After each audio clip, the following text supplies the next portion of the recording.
There's a big damage in taking people away, of disconnecting people from their land and doing that intentionally. And we're seeing the impact of that now. So what we have to do now is recreate and redefine our connection to the earth. And a big part of that is knowing the earth and knowing the herbs and the plants and the trees and the animals and the birds and knowing them by name.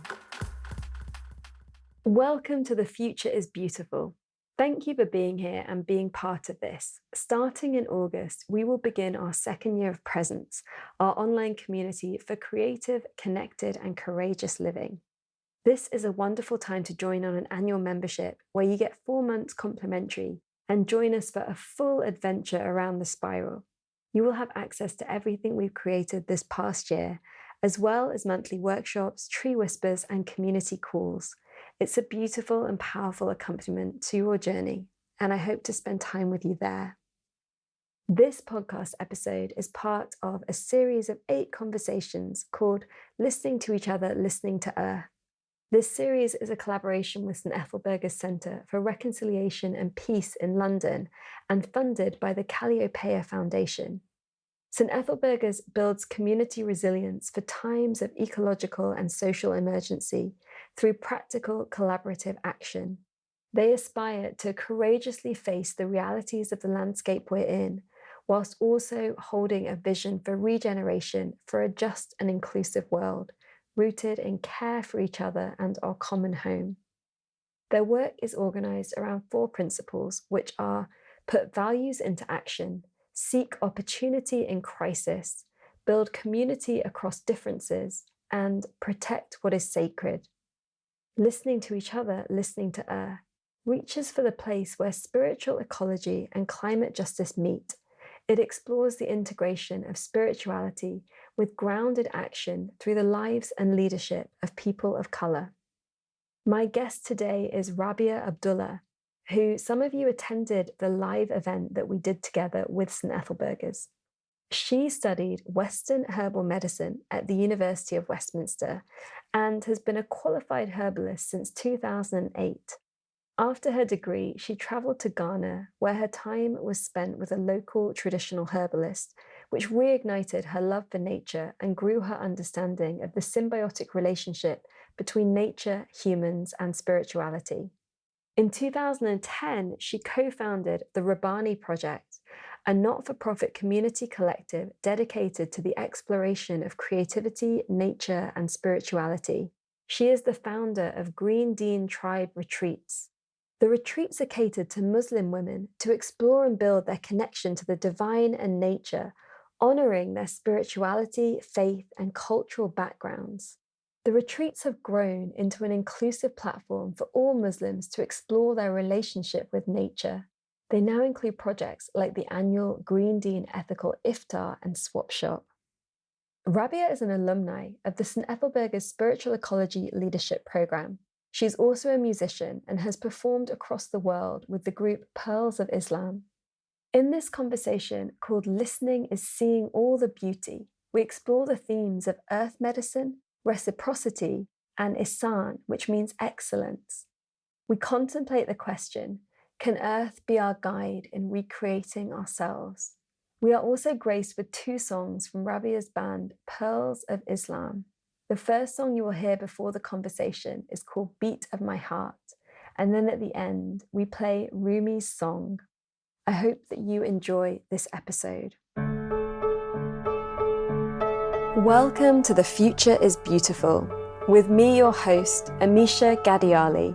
On this show, we explore the weave between politics, spirituality, creativity, and sustainability. It's time for us to move beyond silos and into an integrated way of being.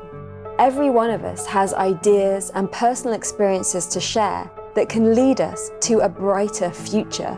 This is the revolution.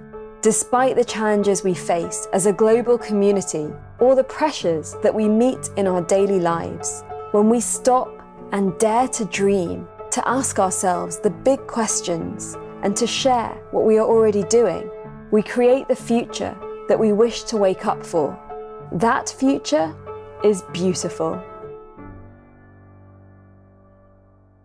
Allah, Allahu, Allah, Allah.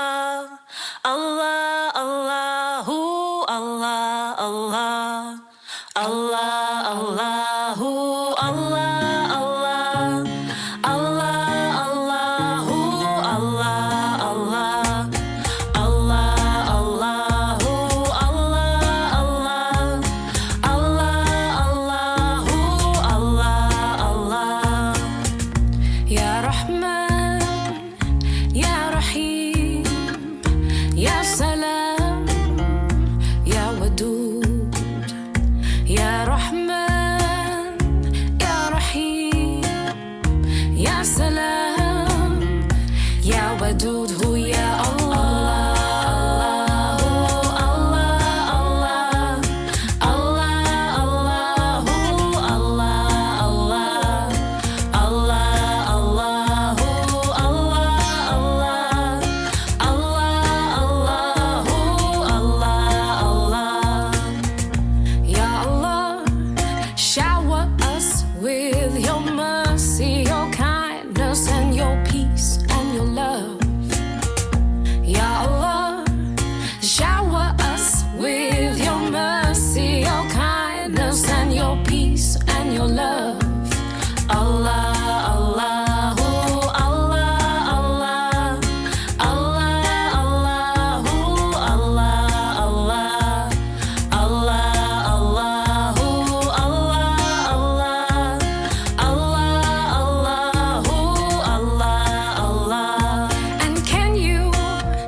Rabiah, it is an absolute delight to spend this time with you and welcome you to The Future is Beautiful. Oh, alhamdulillah. Thank you so much. Thank you, honestly. Thank you so much for having me. It's a blessing. And I love the fact that you said, welcome to The Future is Beautiful. And it made me just kind of go somewhere else as you said that. I think that's really Perfect. Hopefully we can take everyone there with us during this time that we spend together. So this conversation is part of our collaboration, which is called Listening to Each Other, Listening to Earth. And I would love for you to share how that shows up in your own life and work.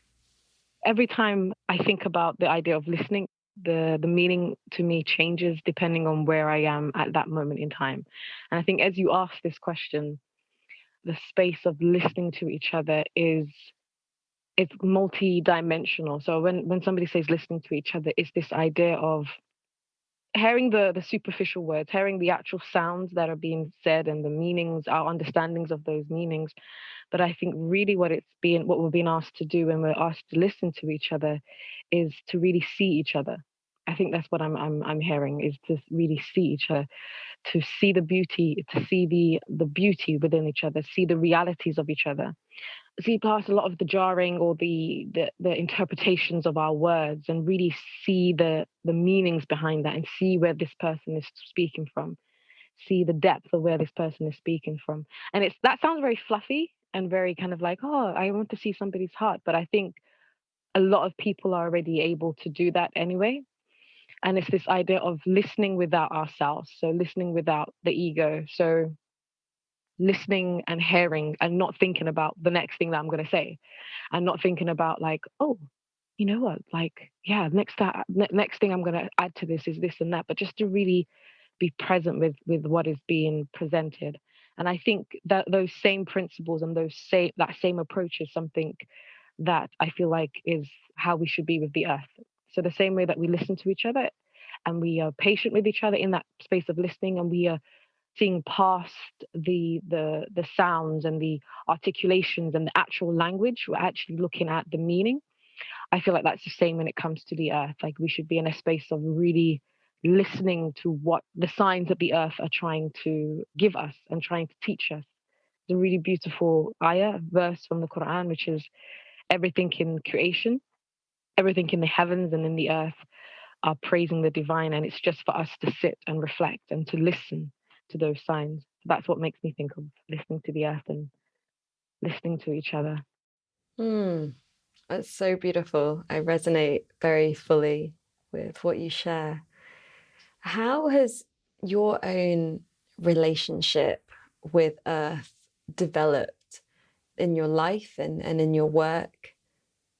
That's a really, really good question. I think that's kind of made me stop and actually think, because I like to think that I've always had a connection to the earth. I like to think, oh yes, I've always been earth kind of outdoorsy person as a child. But I think the reality is that maybe that essence was always within me. But I know that my relationship with the earth from a very young age has always been that of a little bit of a stranger, to be fair, a little bit of a stranger. And as I've gotten older, that stranger kind of relationship maybe developed into an idea of not belonging a little bit. And as I got even older and I started to study, doing what I do as a practice, started studying herbal medicine, started to kind of step more into a space of therapy and community healing, I realized how much of the earth is part of me, right? And it not being something that I only walk upon, and it not being something that I only tend, because tending to the earth is obviously part of. It's something that within Islam we're known to be khalifa, like humans are known to be the stewards, and I think it's the same. It's a very similar concept within Christianity and other religions of humans being like the caretakers or the stewards of the earth. My understanding of the stewards of the earth has also kind of transformed from being, okay, you know what, I'm going to recycle, I'm going to pick up some rubbish, to actually understanding that my tending to the earth and my relationship and my connection to the earth is actually a huge reflection of what my spirituality and my connection to Allah, my connection to God would be as well. My relationship with the earth went from stranger to dangerous. It's like the stranger to having like a fear of the earth and not knowing, to a space of the earth being an integral part of my connection to Allah and my connection to my own sense of spirituality as well. So beautiful. How did that journey unfold for you to become a herbalist and work with earth medicine in this way? I always wanted to be a GP. I always wanted to be, I say GP, maybe just doctor. I don't think I had thought about it that much as a child, but I'd always wanted to be a doctor and go into healing or medicine.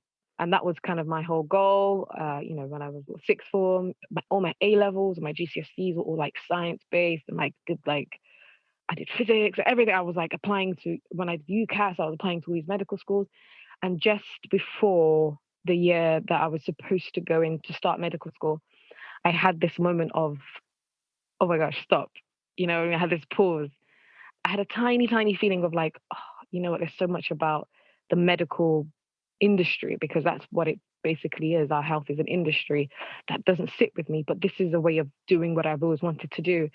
And I kind of had conversations with my teachers, and particularly my main teacher. I had a conversation, and it's from that conversation that I thought, you know what, there's other ways of doing what I've wanted to do, which is to heal. And earth medicine or herbal medicine is probably going to be in more sync with where I'm going. And so I was really blessed to find a degree at that time to study. It's beautiful in hindsight, but again, because you're doing it in university, there's an aspect where whenever you study anything in university, there's going to be an aspect of ownership of it. And there's an aspect of also fragmenting something. You have to break it down so that it fits the university systems. And when we look at the university as an education system, it's all very much geared towards gaining knowledge to make money, right? So gaining knowledge so that you can be part of the system again, or gaining knowledge so that there's a little bit of a sense of ego there. So I can gain this degree so then I can put the letters behind my name, et cetera, et cetera. So that's what I feel like the system is based upon. I'm not saying that that's the case for everyone, but I know that the system was really built on that. So when you take something as holistic and something as beautiful as herbal medicine and earth medicine, and you put it into the education system like a university, there's a lot that ends up missing. There's a lot that ends up having to be compromised. And I think a big part of what was compromised was earth. Believe it or not, earth was really compromised in the way that I studied. I think I spent about maybe, throughout the whole 3 years, maybe I spent like a total of maybe a month outdoors, right? And this is me studying herbal medicine. So we're studying something behind a desk and a chair, and we've got our pens and a paper, and we're being issued with exams and told about how great this herb is. And even the herb is being broken down as well. You know, the herb is being broken down into all the different chemical constituents, and everything is just being like fragmented. So this whole idea of oneness was totally taken out. So after I'd finished studying, when I went to go and practice now, for the first year, it was okay because I was practicing what I was taught. But then the more you start to see patients, the more you start to see people taking away patients, the more you start to see people who come to you, you realize, oh, this system is not working anymore. This system of, okay, I'm going to give you this herb for your headache. I'm going to give you that herb for your stomach ache. That's not really working, because that's basically repeating a system allopathic medicine has created, which is a very broken down, fragmented system. Rather than listening to the person in front of you and listening to the herbs and allowing that relationship, that healing relationship to happen. Yeah, exactly. We had a lot more time than maybe conventional practitioners had, but there wasn't this idea of there was a relationship between the plant and the individual. It was very kind of textbook. It was basically herbal pharmacy, if I'm going to be honest. That kind of was very jarring. You can't practice in real life, in my experience, in doing that. So I kind of stopped practicing and went to Ghana. I was I was kind of doing a little bit of work out there. And I was in a mosque, and nobody spoke English apart from this one man who spoke English. And I was talking to him. He was like, yeah, I'm a herbalist. And I was kind of like, okay, what kind of herbalist? Because I know out there, I also met some other herbalists that were kind of more spiritual kind of elements, and maybe what the West would call like a witch doctor. But when he explained what he did, I was like, okay, cool. And he took me. And in hindsight, yeah, I don't know why I did this. This was insane. In hindsight, I'm like, Robbie, this could have ended up in a very different way. So he was like, yeah, I'm going tomorrow to the forest to pick some herbs. You should come with me. And I was like, yeah, strange man who I've never met before, but yeah, let's do this. So early morning, and I went with him. We went, and he kind of took me like to this like really deserted part of the forest, of the jungle. And he took me to a tree, and he was explaining what the tree was good for. And there was this one moment that kind of sat with me, and I think that's what changed my way of practice. Before he started to it was the bark that he was collecting. So before he started to collect the bark, he stopped, and he did a prayer. It was a prayer to thank the tree, and in acknowledgement of the tree. And it was also a prayer that acknowledged that this tree and the healing of this tree came from God.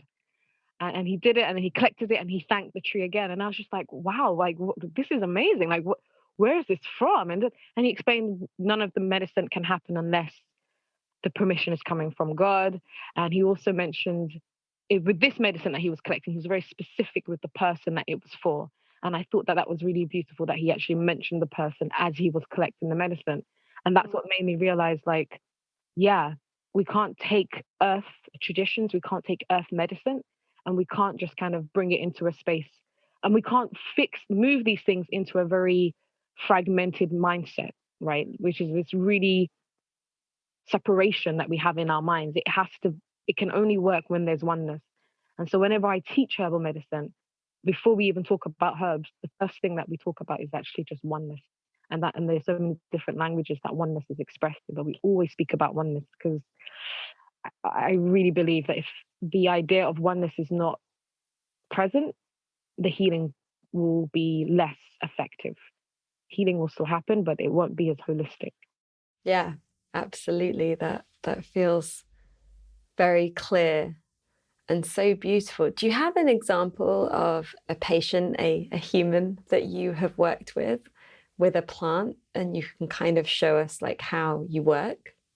The one that comes to my mind at the moment, it was more so a situation when it comes to dreaming. The herbs speak to us because that's one of the things that we understand is, like I said at the beginning, that everything in creation is in a conversation. You know, everything in the heavens and earth is praising the divine, and we're asked to read the signs of God. And I feel like part of that conversation, a part of that reading is the way that plants communicate, or the plants that share their wisdoms. I can think of one patient that I had. This is earlier on. They had a condition. They had PCOS, which affects the hormonal balance, particularly in women. Again, working in a very like kind of way. I had like, okay, when somebody comes in with this is what I'm going to do. You give them this, you give them that. You take away, you make sure their diet is this. So I kind of did the whole textbook thing, and I kind of presented it to this person. They did it. Nothing changed. I tried again. Nothing changed. I tried again. Nothing changed. And I kind of sat and I was like, oh my gosh, like what can I do for this person? Like, this is something that normally when I use this herb, everything works. But what's going on with this person? And what I ended up having to do is to kind of just sit and pause and really have a conversation again with the person, with my patient, and listen. Instead of just hearing they said PCOS and that's all I heard, and then I heard PCOS and I kind of got on with it, I really had to hear what was being said. And one of the biggest things that was being said for this particular person was that there was a lot of grief, but fear. This grief had turned into fear. And this fear, what it had done is that the particular part of her body that was protecting herself or was curling up was the womb area. And so what we ended up having to do is, instead of using kind of all the hormonal stuff, we used a different herb. We used something called passion flower, which helps a lot when it comes to fear. And it's through that passion flower, which actually came to her in a dream. We use passion flower, and not to sound like a miracle healer, because that's definitely not me, but just miraculously, within, I think, about 3 months, a lot of her symptoms had really, really improved. And that was something from her. You know what I mean? That's something that she was patient enough, number one, which is such a blessing because many of us aren't that patient. So she was very patient enough. And that was something that a particular flower came to her. She didn't even know the name of the flower, but that particular flower came to her. And then when we started to use it, it made complete sense. So it came to her in a dream, like she saw the flower, but she didn't know what it was. And then she didn't know what it was. You were able to say, oh, it's passion flower. And then that's how. Yeah. Wow. That's so beautiful. That's not the majority of the cases, but definitely that stuck with me because I just thought, wow, there really has to be also a space to work intuitively when it comes to this. I was taught in a very allopathic way, but that's just not how it works. And they're plants, you know what I mean? They're energetic beings, they're vibrations. We are vibrations, we are energetic beings. A lot of our traditional medicine have come from our kind of indigenous people. And it comes from a culture and a background and a history of living with the earth. And I think particularly when it comes to traditional medicine and bringing it over to the West, there's a lot that gets left behind. And a big part of that is the essence of it. In actual fact, all historic and traditional practices of healing, they are actually attributed to a spiritual practice as well. All of them, traditional Chinese medicine, Ayurveda, Tib, Islamic medicine, Greek medicine. Oh, we've got the other one. Pagan medicine in the UK. But yeah, pagan, that traditional medicine as well. Even when we look at some of the allopathic medicine in this country, the roots of it is coming from the traditional medicine in this country. And a lot of that was practiced, you know, the idea of, like you said, paganism and the accusation of witchcraft. But then also what happened was there was a period of time in this country where a lot of traditional medicine was maintained and kept in the churches as well. Very few of a time was there a way of medicine just being practiced in a very fragmented, in a separatist way. There was always a spirituality attached to it. And even in this country, I always speak of, there's something called the Doctrine of Signatures, which the monks practiced. Well, they took it from other traditions, but the monks practiced in this country, which was this idea of God went round signing nature with God's signature. And that's how you can, you know, tell what a plant is for. For example, would be something like, you know, the typical ones, like people look at walnuts and they say, oh, walnuts are good for the brain. Look at the way that the walnuts are shaped.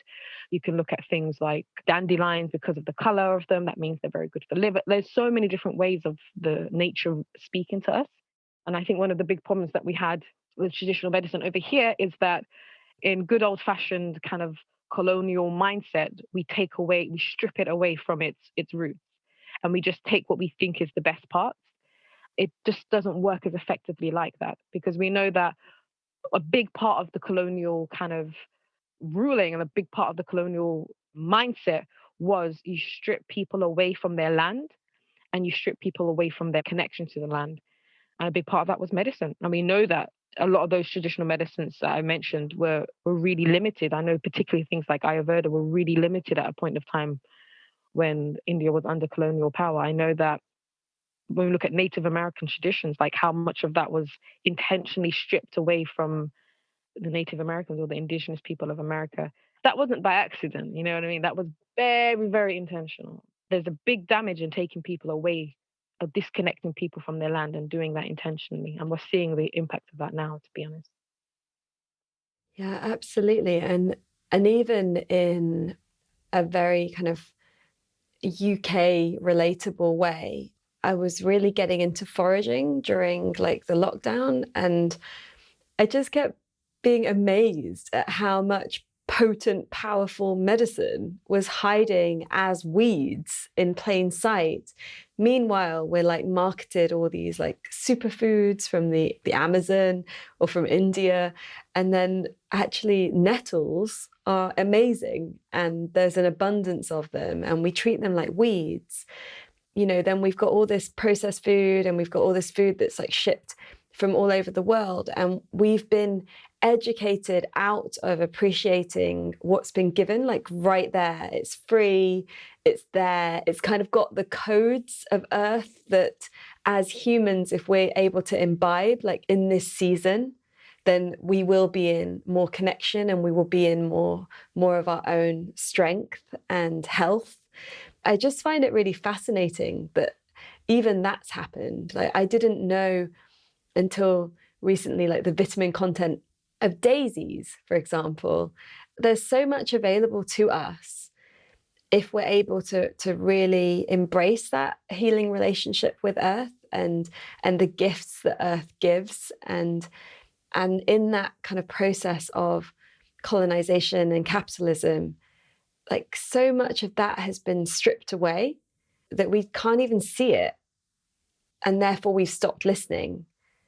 And I'm really interested in how we can re-establish that reciprocal relationship with earth, and also the power of our intuition with that, knowing when it's okay to take something from the earth and knowing like what to bring into body at a certain time. And I've been writing a book about intuition during the last few months during the lockdown. So I've been thinking about this a lot as almost like the super skill of this time, as we're going into this time of perhaps deep adaptation, of big paradigm shifts.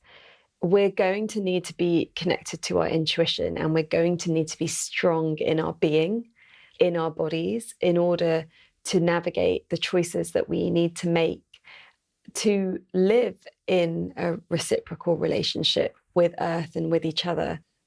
And I just absolutely love that you're patient, that, you know, she dreamt the flower, and how much information is available to us if we're able to listen to it. That's the thing. This is the beauty of listening. Intuition is something that we all of us have, and it's something that is incredibly powerful, but it's almost like it's a particular aspect of ourselves that almost like we need to give space for it now.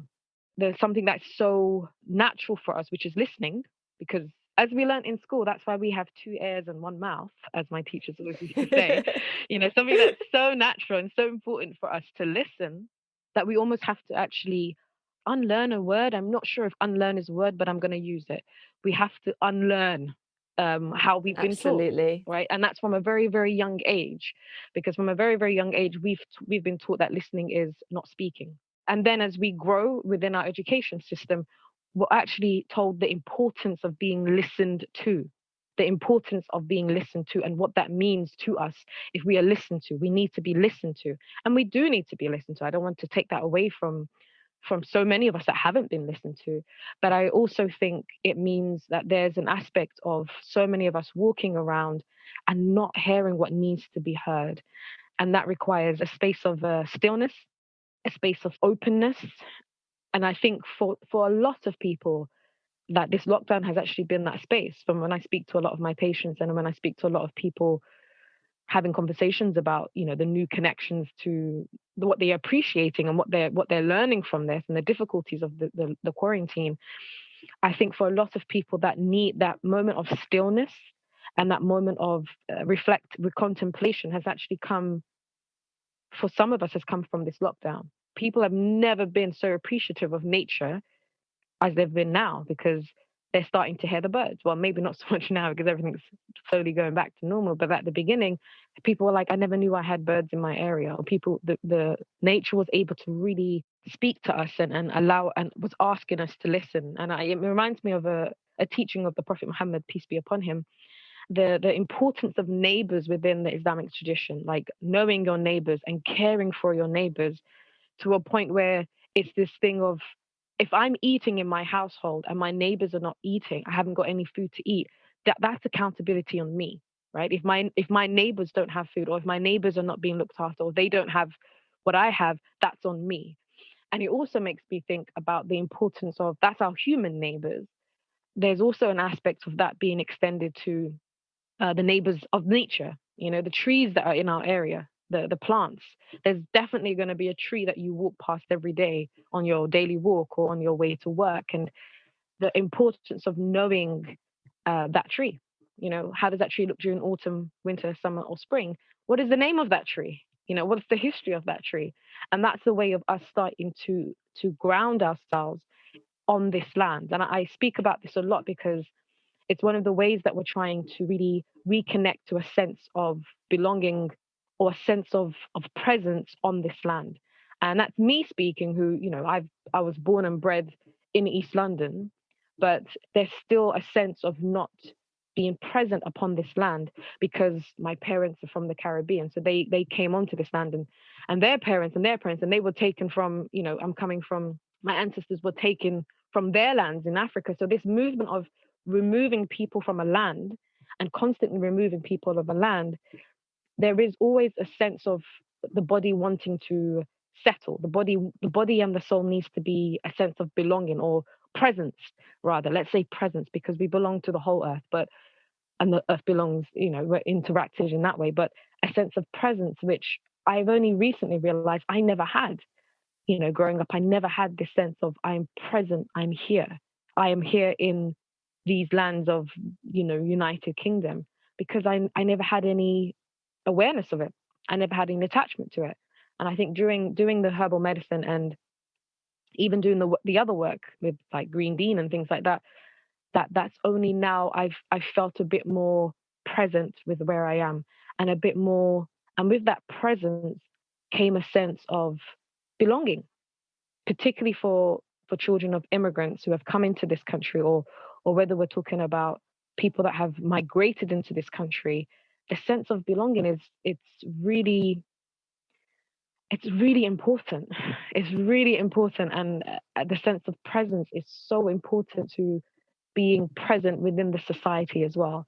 I speak to so many of my brothers and sisters, and I know that we've got even the language that we use. Like, I know that when I speak about the Caribbean, me and my family always say back home. And the reality is that I've been to the Caribbean maybe 3 times in my life, but that language is back home. But people will wonder why is there this identity crisis within immigrant families, and this sense of like not belonging, and what's happening. What's the new thing that we had, the sense the British values. Why don't people have British values, and whatever those are? But it really, for me, it comes back down to this idea of, you remove people from a land, and everything that is in that land and that relationship with that land is also going to be removed.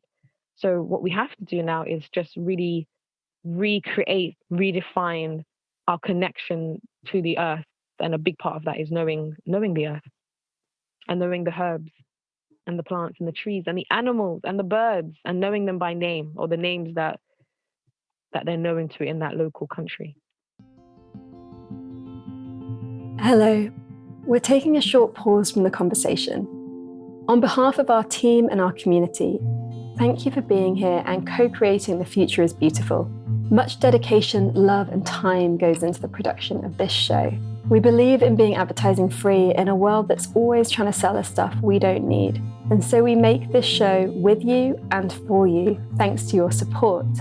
There are 3 ways you can be more involved, so we can share the vision, wisdom, and creativity here as we explore what it means to be a human in this time. You can support the podcast by sharing it with your friends, posting episodes on social media, and doing iTunes reviews. You can support as a patron by making a monthly or one-off donation of your choice.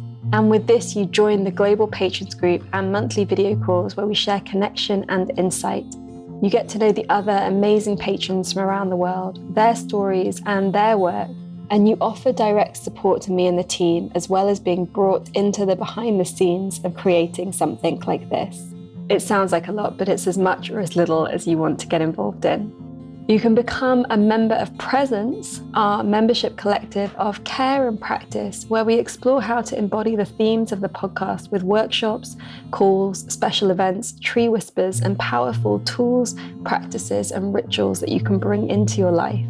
This is open to absolutely everybody as we create an inclusive and diverse space that celebrates well-being as a human right, where we explore together what it means to be creative, courageous, and connected to ourselves, each other, and the earth. This is about embodying sacred activism. We love meeting patrons and Presence members and how being part in this way weaves our lives together, as well as making this show possible. If anything from this conversation has moved or inspired you, please get more involved.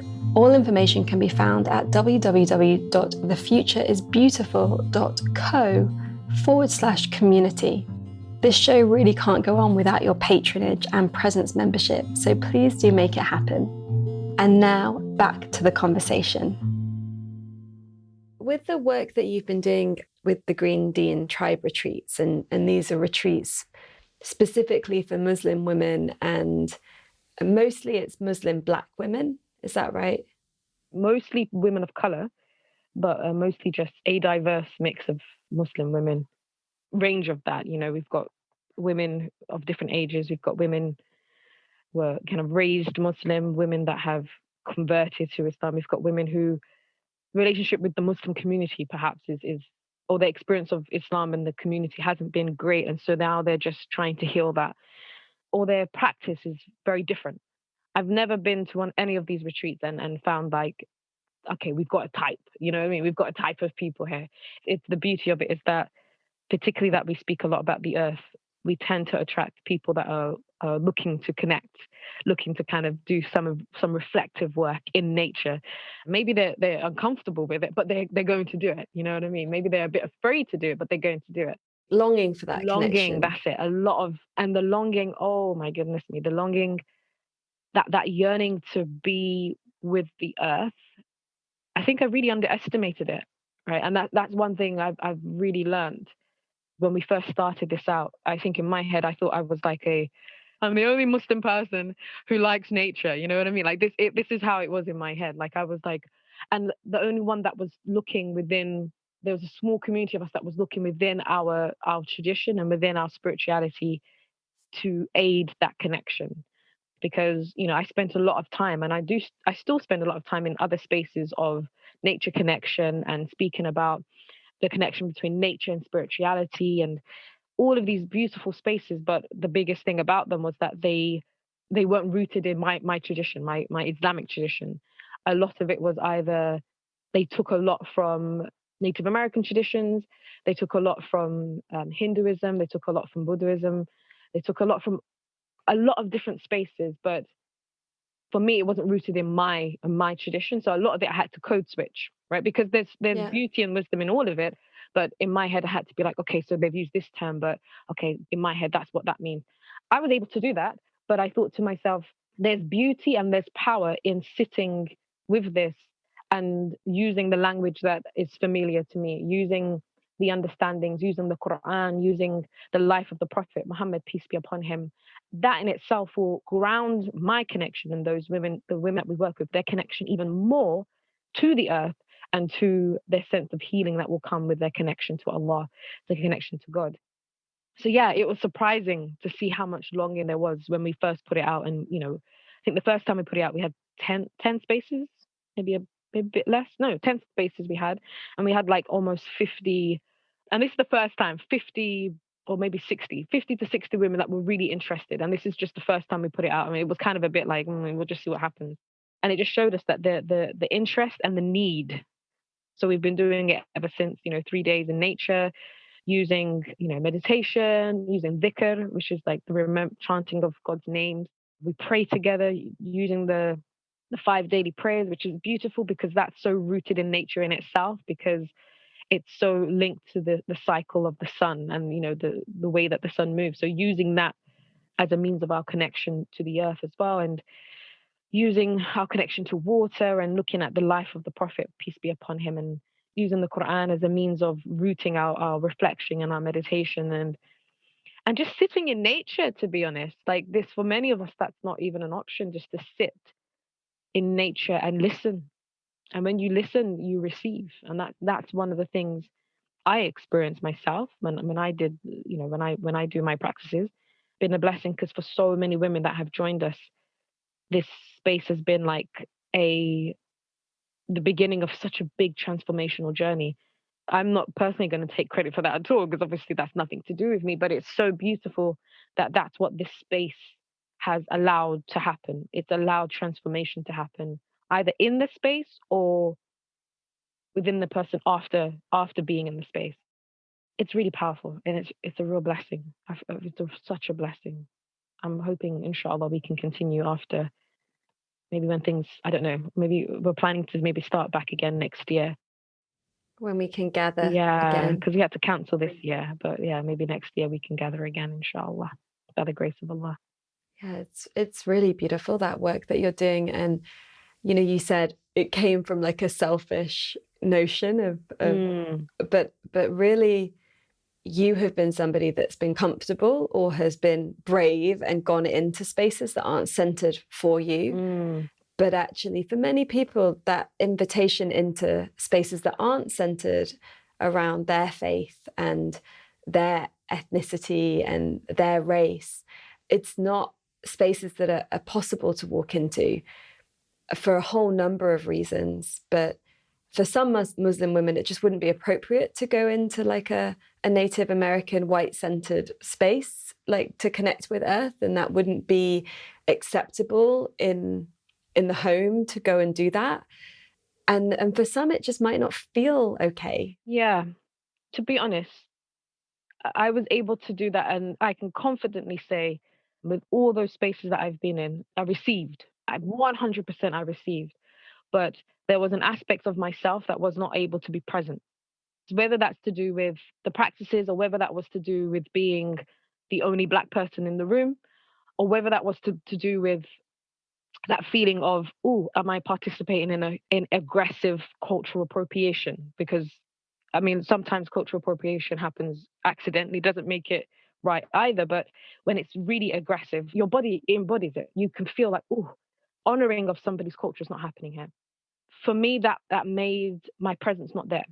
One of the beautiful things with tending to the earth and connecting to the earth and being a steward, a khalifa to the earth, is that this is a space of healing. This heals, right? Speaking and listening to the earth and listening to each other ultimately is healing. There's only so much healing that can happen if your full self can't be present, because that means only an aspect of healing is going to happen. Or what you end up doing is witnessing other people's journey. And that happened to me a lot, where I would sit in a space and I would see what I thought, or what could be deemed to be like deep healing happening for people from the outside. And I was like, wow, I'm not having this at all. In actual fact, I can't actually wait to leave. You know what I mean? Like, I need to get out so that I can, maybe practice this by myself. And so I think a lot of the healing that needs to be done is, to be honest, in spaces where people do feel that they can be heard and they can be seen.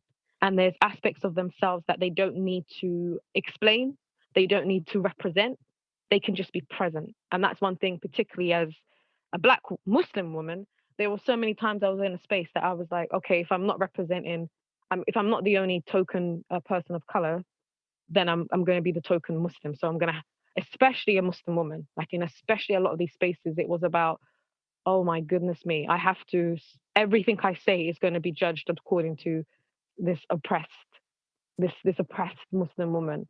And it sounds really cliched, but you'll be surprised with how much that narrative has been embodied in so many of us as Muslims, like having to defend, but how many of us as a society in this country, where when we see a hijabbed or Muslim woman who wears the hijab, there is an element of like people don't know what to do. It's this really awkwardness. And then there's this horrible thing that I used to find myself doing, which was like going into space and be like, hi guys, you know what I mean? Like, don't worry, it's cool. Like trying to make people more comfortable with my difference. And that's not healing for me. So these spaces that we're doing with Green Bean Tribe, I think they're needed for particularly Muslim women who have had to justify their existence and their practice so much. The amount of time they've had to justify the fact that they cover, the amount of times they have to make sure they use their wording correctly because they don't want to make it seem like their religion is or their people are oppressing them. It becomes tiring. And I think that's the case with a lot of minorities that go into a space. You end up having to justify. You're like, oh no, yeah, I'm not like those other ones. I found other people doing that for me and being like, oh, I'm not like that kind of Muslim. I'm kind of the Muslim that's kind of cool. Like, no, it becomes tiring. Like, no, I'm just here. Accept me. I just want to come, do some meditation, sing some songs, sit with the earth, and then I want to go home. You know what I mean? Absolutely. I mean, there's been such a kind of global story of Muslims as extremists and as terrorists, and it's like, if you just want to go and connect with the earth, you don't want to have to wear that story that day. Exactly. You just want to kind of, that's the healing time. Being with earth is healing. And by all means, these conversations, they do need to be had to challenge them, but that needs to be done on my terms. Do you know what I mean? I need to create It's a labor space. for you. Exactly. And I need to create a space where I know that it's the same as you know, when we speak about the anti-Black narrative that's happening quite a lot at the moment. Like, I'm happy to have these conversations about anti-Black racism and I'm actually okay to have these conversations, but they need to be on my terms. Like these conversations, and I need to be in a space where I can be held, like I can be supported. There's so many times like nature connection spaces that I've been into, particularly when it comes to bushcrafty spaces, things have been said and things have been like very microaggressions, but things that have been said out of just ignorance. And that feeling of, wow, I'm not in a space where I can even challenge this, because by me challenging it, I'm not in a safe space. Being in a space where I'm the minority, where if I challenge this at this moment in time, I'm not safe. Not saying that anybody's going to come aggressively, like physically safety. It was more of a, if I start to unpeel this emotionally and mentally, I'm not safe. And that's happened to me quite a few times where when I can't help it anymore, and I have to say it, and how that's been handled has actually brought even more trauma into me, because you're standing by yourself trying to explain why this situation has been offensive to me, or why these wordings or this language that you're using is offensive. It become exhausted. And then that's what basically made me really want to create spaces for women like me. You know, basically wanting to create spaces for women like me, because alhamdulillah, you know, praise be, this wasn't even that long ago, but now we're in a time where I think a lot more of these kind of connection spaces and spaces of spiritual growth, they're a lot more aware of how much white supremacy has been the foundation of these spaces. And I think a lot more people are aware of it. I think a lot more, especially now with the Black Lives Matter movement, I think a lot more people are I say, listening, or they're really reflecting in their spaces and how much of their spaces white supremacy has stayed. And so I think maybe now, maybe in the next couple of years, we might find more spaces where lots of different people can gather and everybody can be seen and heard. But for me, for the past 5 years, that hasn't been the case. And that's the reality of it. It calls for the need for other spaces to be created. Yeah. you end up having to do so much invisible labor, and then you're not getting the experience that everyone else has gone for and is getting. So you've paid for something to have an experience, and then you end up having to kind of do all this other invisible work, or step into conflict if you're brave enough to express what is not sitting well. And then that in itself then creates a whole load of extra emotional and time-consuming work. And then you can be a bit like, sometimes it feels really good to do that, and that's part of the work of being an immigrant that is committed to healing and change and connection. But then at the same time, sometimes we all just need space to heal, to be able to rest, to let everything rest and sink in and be held by earth and held by each other. Yeah. And held by the divine. Yeah. That's basically what the space is to be held.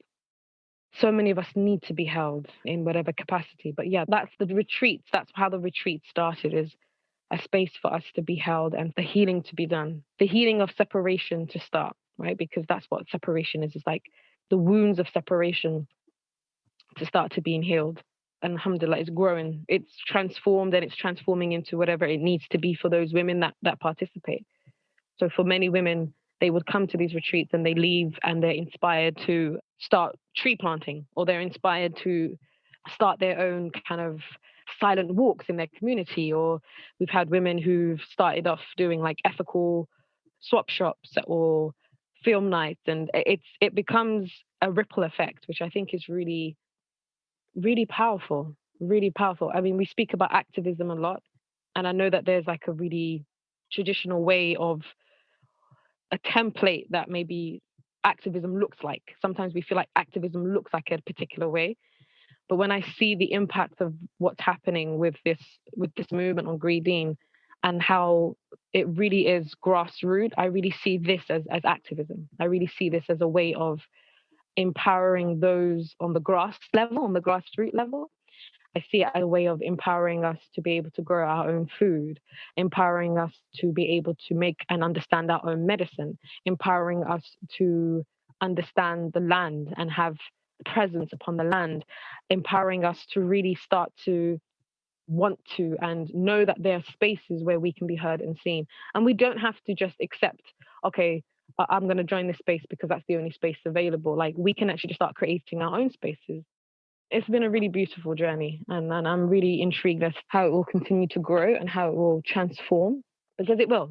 The more that we have different people step into the spaces of leadership with this movement, it will start to grow and it will start to change. And I'm really, really excited to see how this transforms. And maybe even the moment it's women, it's majority women, but doing the work that we do, we have quite a few men that are like, oh yeah, we want to get involved too. So yeah, I'm intrigued as to what the next couple of years will bring, inshallah. I love how the connection ripples out into other projects and ideas. It's like that taking that time to really connect to earth, to each other, to oneself, how that just inspires more of the work and the movement that we need at this time. Mm-hmm. And I'm curious for you to share what spiritual leadership means to you and what this invitation into spiritual leadership is. If I'm going to be really honest, when you said spiritual leadership, I actually felt really, I don't think the term sits comfortably with me. And maybe that's because maybe my understanding of it might be a bit different. But because I feel like when it comes to our spirituality, of course, we have spiritual leaders and teachers and such, but I don't know. Maybe I can unpack what it means to me in this context, as you use the word leadership. And for me, I don't know what it means as a term out in the world. I guess for me, it speaks of leadership as in just showing up as somebody that's listening and as an activist, but that being inspired by spiritual connection. Okay. And the question you're asking is, what does it mean to me? What does that position, or what does that aspect or concept mean to me? Yeah, and what is the invitation around that you feel, for all our friends listening right now, and for your community in particular, if that feels right for you? Just the invitation around that. I love the word invitation. It's an invitation for the individual. Spiritual leadership, I feel like, is an invitation to do the work that needs to be done. I think about spiritual leadership and presence and being there as doing the work that should be done and needs to be done. A lot of those of us that work with the idea of spiritual activism or spiritual leadership, for many, it's not intentional. It's not kind of like, okay, this is what I'm going to do. I'm going to, and then I'm going to do this. And then I'm going to position myself in the community or position myself in this space to become a leader. A lot of it is do the work that needs to be done. And by doing the work that needs to be done, you're constantly doing it yourself. So it's this kind of like, it's an invitation to the same work that you want to be seen in your community or in your society or in your family. It's an invitation to do it and keep doing it yourself. It's this idea of you do what you say. Oh, what is it? Where's the quote? I can't remember. Walk your own talk. Walk your own talk. That's it. Because there's this balance. We have leadership where it's like dictators, which is like do as I say and not as I do, which is actually the majority of leadership. Majority of leadership, of our examples of leadership, is do as I say and not as I do. Even our parents, sometimes it has been do as I say and not as I do.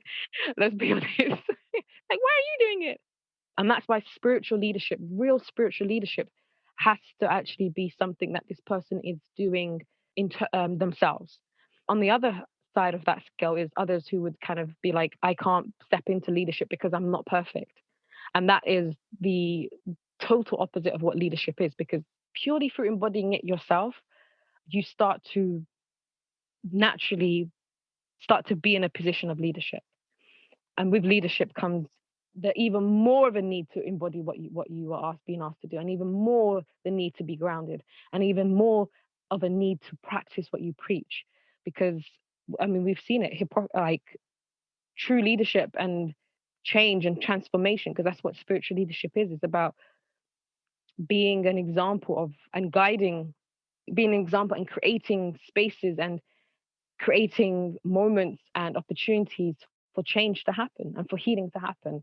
And you can't be that person unless you are on that journey yourself. And that's something, to be really honest with you, Amisha, like that's something till this day I'm really struggling with, is to really step into that space of leadership and accept that I am in a position of leadership, and just accept it and not kind of be like, no. It's not something that I necessarily chase, and it's not something that I necessarily feel like I am equipped. There's so many different reasons. There's a lot of self-doubt, but there's also that's rooted in so many different things. But there's gifts and there's characteristics and there's positions that I'm in that make me ideal for what I'm doing at the moment. And I just have to accept that. I can't question it too much, because if I question it too much, then I'll just be like, well, the only thing I'm good for is just sitting at home and watching Netflix. I don't know. You know what I mean? So I just have to accept it and be like really grateful for it, and just be like, this idea of like, thank you, Allah, for seeing me. Thank you, Allah, for just trusting me with this. I don't trust myself, but that's okay. You know what I mean? As long as I'm given it, I have to just do something with it. I'm still struggling with it, and I can't even claim to be able to advise anybody on stepping into that space. I am grateful that you have not devoted your life to staying at home and watching Netflix. And I'm sure those that have worked with you in all the different ways in which you weave feel the same about that. And thank you for going with the term spiritual leadership. I also find the terms are not helpful, in that, whether it's spiritual leadership or sacred leadership, or I talk about sacred activism, or they all have like connotations that are unhelpful, but I feel really this is a time where each one of us are invited to embody more of our essence and bring that into the world, and we need that. And it's only like the word leadership has this kind of this taste of something that you kind of present that's like, it feels very egotistical in a way, very very me based. Absolutely. And I feel like we're in a time of just changing that, because actually we are all required. And I loved what you said about the perfectionism aspect of it, because I've been contemplating this a lot recently, of perfectionism as one of the systems of white supremacy, and how that notion of perfectionism, it stops the essence and it stops the transformation and it stops the journey, because it holds people either back or it forces people into kind of presenting ego rather than being with humility and showing up and learning and trying, offering something, moving with their inspiration and being, allowing oneself to grow with a community. Yeah. The perfectionism is, so within the Islamic tradition, perfectionism is from, they say it's from shaitan. It's kind of like it's a very satanic trait, because perfectionism is only for God. That's our understanding, is perfectionism is only from God. It's only for God. The only thing in existence that is perfect is going to be God. Everything else is going to be, there's going to be an imperfection. Otherwise, if something was perfect, then that would be next to the idea of godness. And that's the Islamic understanding. On the other hand, we have something called Ihsan, which is excellency. Is to try everything you do with Ihsan, you do with your utmost best. You don't go half-hearted, you do your best. And I think it is a very white supremacist thing. And it's a very industrial thing. It's a very white supremacy, very capitalistic. This kind of way of viewing the world is to present it. And this is the key thing, is that perfectionism, it's not an internal thing. Deep down, it's not an internal thing. It's about presenting an idea. It's presenting an image. It's presenting a product. It's about the presentation. And I think that comes very close to this idea of capitalism and this new wave of perfection, which is, I want to look at our Instagram culture, our Facebook culture.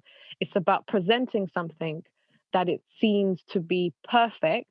And the key thing that I always ask myself is, perfect according to whose standard? Absolutely. Right? And that's why we say it's white supremacy, because it's according to the baseline. Unfortunately, in the West at the moment, the baseline is a very white supremacist baseline. And that's why people like me, who look like me and think like me, I'm never going to be perfect. So I'm going to be constantly striving for perfection. And when we look at it in a business model, or in a leadership model, or even when it comes to working in a community level, we are still trying to strive to work to meet this baseline of perfection, or this framework that has been created by a system looking to present an idea of perfection that doesn't even belong to us. Or anyone, actually. Doesn't belong to anyone. Like, do you know what I mean? Like, yeah, it's a concept. Yeah, this concept of, I want this to be perfect for my eyes. And the eyes that we're looking at is not even coming from, that's basically white male upper class. That's the eyes of perfection. I always look at my ancestors. I look at my grandmothers and my great grandmothers, and I look at the way that they kind of worked and how they built communities, because these places were successful. This is where there was a lot of money, there was a lot of business, there was a lot of education in these sort of kind of structures. And I look at the way that they worked. Yes, there was leadership. I actually don't agree with this idea of non-hierarchical communities, because I feel like leadership is inevitable and it is needed. Yes, there was leadership, but there was never this idea of comparison. And this is where the problem comes, is that we always constantly, there's a baseline of like, okay, so are you working according to this? You say you're a leader, what's the evaluation process? The new work that we're doing now, at the moment, we're starting up a collective for healing Black Muslim women and the trauma that's been around a lot of the anti-Black racism and Islamophobia. And one of the things that we're working on at the moment is our language, because we're trying to get funding. And the language that we're using, it's not funder friendly. And I was speaking to one of our sisters, and I was like, you know what? We're just going to use whatever language we want, because in order to be able to express what we want the space to be, we have to be able to express it in a language that we will understand. What I will do is then I'll hand it over to somebody else and then let them translate it into a language others will understand, in a language that the funders will understand, in a language that the other organizations and capitalism and blah, blah, blah, all of that, they will understand. But when in our inner circle, we're going to create our own language. You know, we're going to use terms that maybe if we did use the term spiritual leadership, it's going to have its own meaning in our circle. It's not going to be the textbook definition. You know what I mean? It's going to be what it means to us. And that's another big part of it is the language that we use, making sure we understand the language that's being used. And like a big part of the Islamic tradition is whenever you're having classes, whenever there's a seeking of knowledge, the first place is to define the language. What are you talking about? I use the term holding space a lot, because in the spaces that I was in, we hold space. And I understood what that meant. When I brought it into an Islamic concept, when I brought it into a space with Muslims and I was saying holding space, people are like, what are you talking about, holding space? What does that mean? When we did the holding of space and I explained, okay, this is what holding space is, like, yeah, man, we do that all the time. You know what I mean? Like, what are you making? That's just living. Like, why are you making it into like, it's the same with the idea of spiritual ecology. The term spiritual ecology is very, very, very new. And I recognized that straight away when we started to go through the principles. I was like, man, this pretty much sounds very like Islam.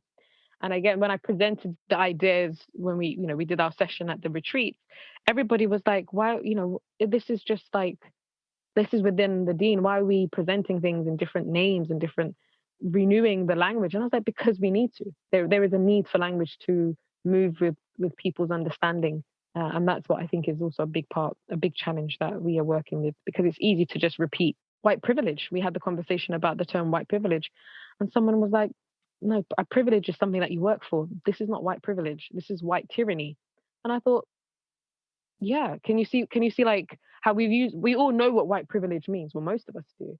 But I sat and I was like, even that term actually doesn't even explain really what we're talking about, because we're not talking about white privilege is the way like, oh, you've worked really, really hard, and so now you've got this privilege. That wasn't how this privilege came about. It was taken. And I thought, yeah, maybe that might reflect, maybe even white privilege is another way of softening or ignoring what we're really talking about. That's a conversation for another time. we could definitely talk for hours about terms and language and the redefinition of these terms. And they can be really helpful in calling people in and creating community. And then there's also this, yeah, wait, but that's just who I am. Like, do I need a label for that part of myself? Yeah. But I'll wear the labels that people need to give me if it helps them to see me and to connect. But like, I don't really hold any of them very closely to my own heart. Their words, their labels. There's a lot in what you just said that I'm like, whew, yes. And I want to listen to it again already. That one of the things you were talking about, the difference between perfectionism and excellence. And then what came to me is like the difference of performative excellence, which is about pleasing the others or a system. And it's just like, this is how you do it. So you perform like this, and that's excellence. To the difference of excellence that's coming from soul. It's you showing up and being the absolute best in your capacity in that moment, in your body, with everything that you have to offer. And that being like an inner motivated excellence rather than an excellence that to tick a box. Yeah, that's Ihsan. That's what they say. Ihsan is that inner reality, because that's what it is. It's a reality, and being able to see that reality, which so many of us, the doubts that we have take us away from their excellence. Our experiences when it comes to, I don't know, our cultural or some of our financial backgrounds can sometimes for some of us take us away from seeing that excellence that's within us. Yeah, no, that's basically what excellence is. Ihsan, that's what Ihsan is turning up with the best version of yourself and putting all of that into whatever it is that you're doing, whether that's speaking to somebody, whether that's having a conversation with somebody who's sitting next to you on a bus. there's that presence there, and that's what it's a big part of the Islamic tradition is ihsan, is excellent. The translation is never perfection. It was always excellence. Be the best that you can be. Be who you are. There's a song called the Rumi song. Be who you are. Be truly who you are. Be who you really appear to be. When they say be who you appear to be, it's not this idea of like be who you look like, but be who you really appear to be, which is your reality. Be that person, which is so hard. Like, we're trying. We're trying, you know what I mean? Like, I think so many of us are trying, and it's beautiful because, again, depending on who you surround yourself with, you will have people who will be able to see the excellence in you and will be able to remind you of that as long as you're willing to hear it. You know what I mean? As long as you're willing to hear that, sometimes we need to be reminded of what excellence is and not perfection. And I speak very much because I was recently speaking to a group of girls about Instagram, and just that whole social media culture can take us away from our own excellence on so many levels. You get good and bad from both, but particularly taking us away from our own gifts and abilities. Absolutely. Well, and it's just easy to get caught up in the performative aspect rather than the inner aspect of how you show up in those spaces. And in every moment as well, in every moment of life, that's the work. It is. The performative aspect is incredibly damaging. And that's something that we're seeing now with performative activism, as they're saying, but making it more even when it comes to our own religion or our own practice, spiritual practice. And this is what I about a lot when it comes to spirituality. Spiritual performatism is very attractive. The idea of, okay, I went into a space and we sat and we closed our eyes and it looks really good and there was incense and there was nice music. Like all of it's very lovely. But the essence of it is, okay, what aspect of that actually was there a deeper transformation? And this is one of the things I'm always having my conversation with myself about, because when it comes to nature connection and when it comes to connecting to the earth, there is a physical aspect of that. There is an aspect that people are going to see, but the big part of it is, okay, how can we assist or create a space where deeper transformation is happening? Or how can we invite, because it's from Allah, how can we invite Allah to allow this to happen? Because otherwise what will happen is that people will be in the space, feel great, be like, oh man, it was amazing, amazing. And then a week later, that entire experience, it's just an experience. Do you know what I mean? It just turns into an experience. Oh, I went a 3-day trip to the Green Dean tribe and we sat and it was nice and that's it.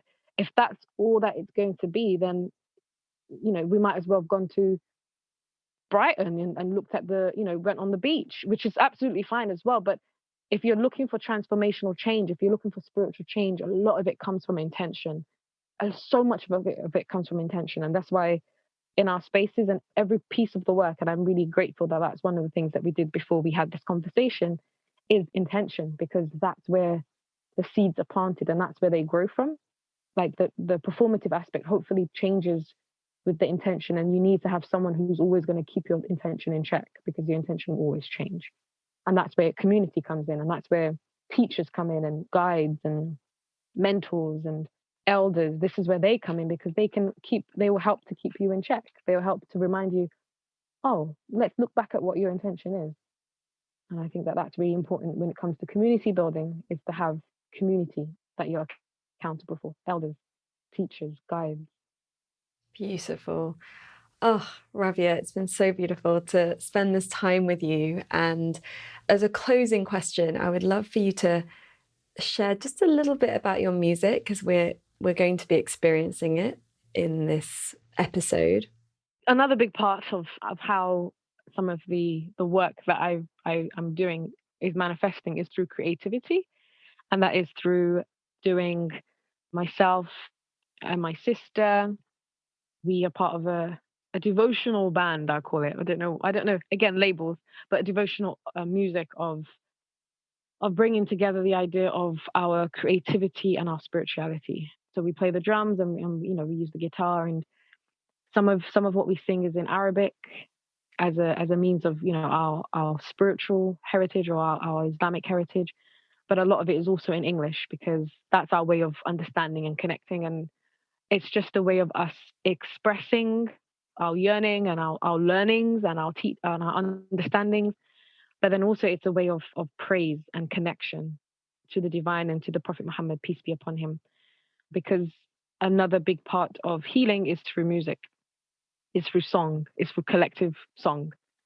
Beautiful. I can speak to the transmission of your music. It's very, very powerful. How would you like people to connect with you? How can they find out more about your work?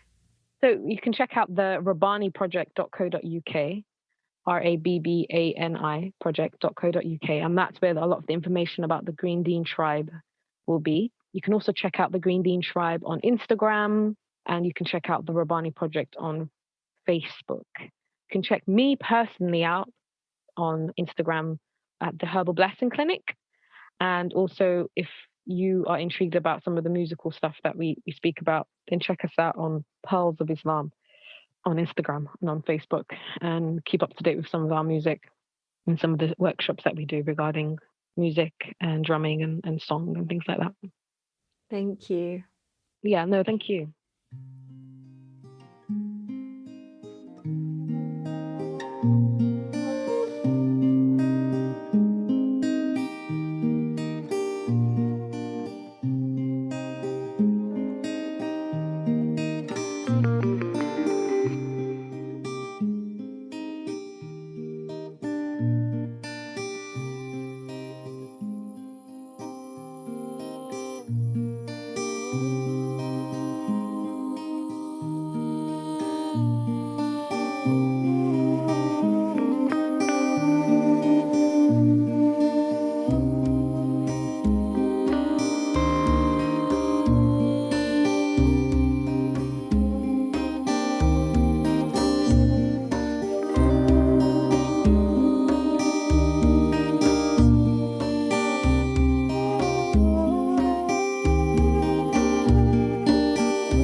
Generosity and helping others, be like a river.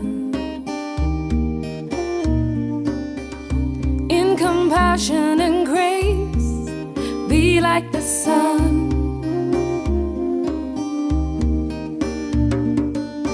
In concealing faults of others, be like the night.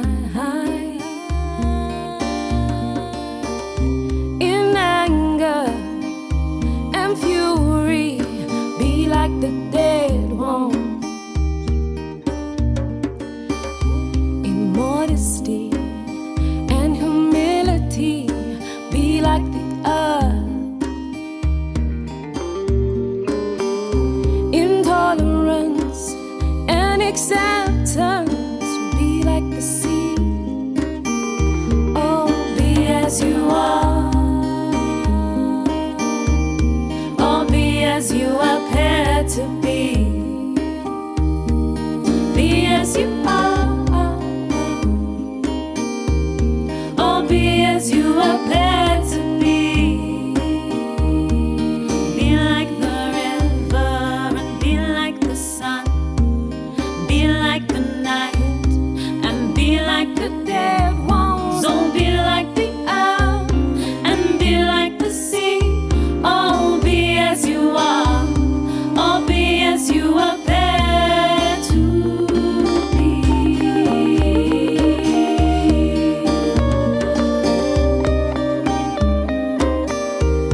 Appear to be.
This is the advice to me. On the walls of a guest.